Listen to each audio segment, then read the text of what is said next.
안녕하십니까. 알파스트리트 파트너스입니다. 2023년 6월 5일 월요일 마감 시장 보겠습니다. 코스피 지수가 0.54% 올라서 2615로 마감을 했습니다. 네, 오늘도 코스피 상승은 했습니다. 다만 상승폭이 많이 아쉽긴 합니다. 0.5%밖에 안 올랐네요. 좀 더 강한 상승이 나올 줄 알았는데 생각보다는 그 상승폭이 크진 않았습니다. 네, 그 금요일에 보면 이제 미국 증시가 상당히 강했죠. 네, 다우가 2%가 넘게 올랐고요. 나스닥이 1% 정도 이렇게 올랐습니다. 최근에 이제 나스닥이 계속해서 이제 강했기 때문에 나스닥이 뭐 좀 덜 오르긴 했지만은 올해 들어가지고는 뭐 나스닥이 압도적으로 많이 올랐고요. 다우가 참 힘이 없었는데 금요일에는 다우가 좀 힘을 냈습니다. 그래서 2%대. 그래서 2%대 이렇게 상승도 참 오랜만에 보는 것 같습니다. 그래서 미국도 지금 나스닥이 거의 연중 최고가 수준, 그리고 다우도 거의 이제 33,000 후반대까지 이렇게 오르면서 증시에 대한 기대가 계속해서 좀 높아지고 있습니다. 그래서 오늘 우리 코스피도 오를 거로 예상은 됐는데 좀 생각보다는 많이 못 올랐어요 보면. 오늘 니케이 같은 경우도 상당히 강했거든요. 니케이가 보면 2% 이렇게 넘게 올라가지고 좀 코스피가 좀 잘 못 따라간다. 이런 생각이 계속해서 듭니다. 오늘 수급을 보시면 외국인이 매수를 하진 않았네요. 외국인이 한 200억 정도 판 거로 나오고요. 기관이 4,500억 정도 이렇게 사면서 기관이 좀 매수를 했습니다.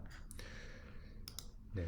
우리나라 증시가 조금 뭐 지금 이런 국제 증시보다 상승폭이 약한 이유가 역시 주주환원이 문제가 큰 것 같아요. 그래서 보면 좀 올라갈 때 이렇게 잘 못 올라가는 그런 현상이 계속해서 나오고 있는데 보면 이제 니케이가 이제 상대적으로 강한데 니케이가 강한 이유를 보면 좀 우리가 원하는 그런 것들이 지금 참 일본이 잘 돼 있거든요 보면.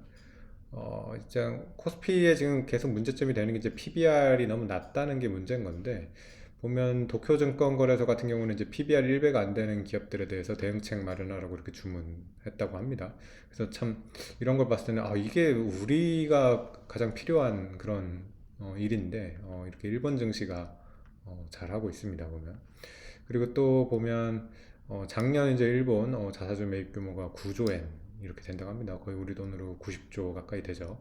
그래서 주식이 올라가기에는 확실히 제일 좋은 게 자사주 매입 소각입니다. 그래서 우리나라 같은 경우는 작년에 자사주 소각이 한 2조 원 정도밖에 안 됐어요. 그래서 일본이랑 거의 45배 차이 납니다. 그래서 굉장히 어마어마한 차이고요. 우리나라는 거의 자사주 소각이 없다고 보면 되겠죠. 그래서 이런 것들이 워낙 잘 안 되다 보니까 참 이런 주주환원 정책 이런 것들이 좀 코스피도 잘 돼야 될 텐데 아직까지는 너무 부족한 것 같습니다. 그래서 오늘 뭐 코스피가 이렇게 올랐어도 좀 많이 아쉬웠던 것 같고요. 좀 종목별로 한번 보시겠습니다. 종목별로 보면 오늘 반도체가 좀 약하면서 지수가 이렇게 좀 못 올라간 그런 영향이 있습니다. 삼성전자가 0.7% 빠졌고요. 하이닉스가 1.5% 정도 이렇게 빠졌습니다.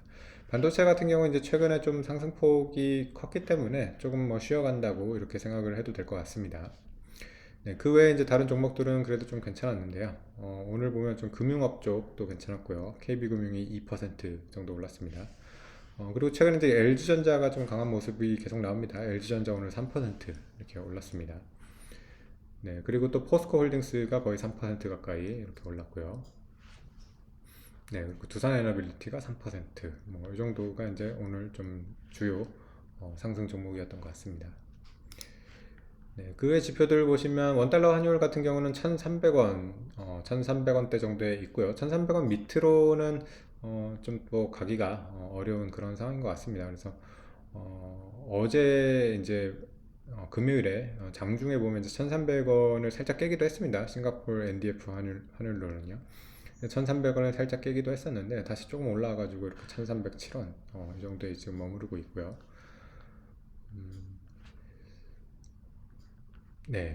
또 그 외에 보면 지금 뭐 N1 환율 같은 경우는 932원으로 지금 N이 참 약해요. 그래서 일본 같은 경우는 이렇게 N 저가 상당히 도움이 되고 있는 그런 모습이고요.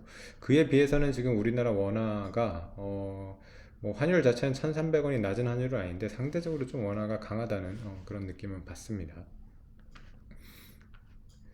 네, 그리고 채권 금리 같은 경우는 미국 10년물이 3.7%, 최근에 약간 올라오는 듯한 그런 모습이고요. 우리나라 10년물도 3.5%대 정도 이렇게 머물고 있습니다.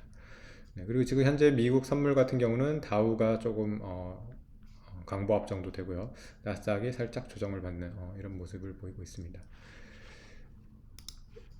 네, 이제 6월 달에는 이제 미국에서 이제 FOMC 결과가 어떻게 나오느냐가 중요할 것 같아요. 6월 달에 지금 현재로서는 금리 동결 의견이 우세하고 있는데 과연 예상대로 동결이 나올지 아니면 혹시 뭐 올릴 수도 있을지 네, 그런 걸 한번 지켜봐야 될 것 같고요. 그리고 6월에 동결이 나오더라도 7월 달에 또 올릴 그런 가능성이 지금 꽤 높게 나오고 있거든요. 그래서 여전히 금리 같은 거는 좀 부담이 되는 그런 상황입니다. 그런데 이제 미국의 이제 뭐 고용 지표라든가 이런 게 워낙 잘 나와가지고 지금 그런 걸로 또 경기 침체는 없다 하면서 이렇게 좀 올라온 그런 감이 있는데 지금 참 여러 가지 지표가 엇갈리는 가운데 이렇게 증시가 올라오는 그런 상황이라서 증시가 이렇게 올라가고 있어도 마음 놓고 이렇게 또 올라가는 거를 이렇게 올라가는 거에 대해서 이렇게 마음을 놓을 수가 없는 그런 상황이 계속되고 있는 것 같습니다. 네, 오늘 시장은 여기까지 하겠습니다. 감사합니다.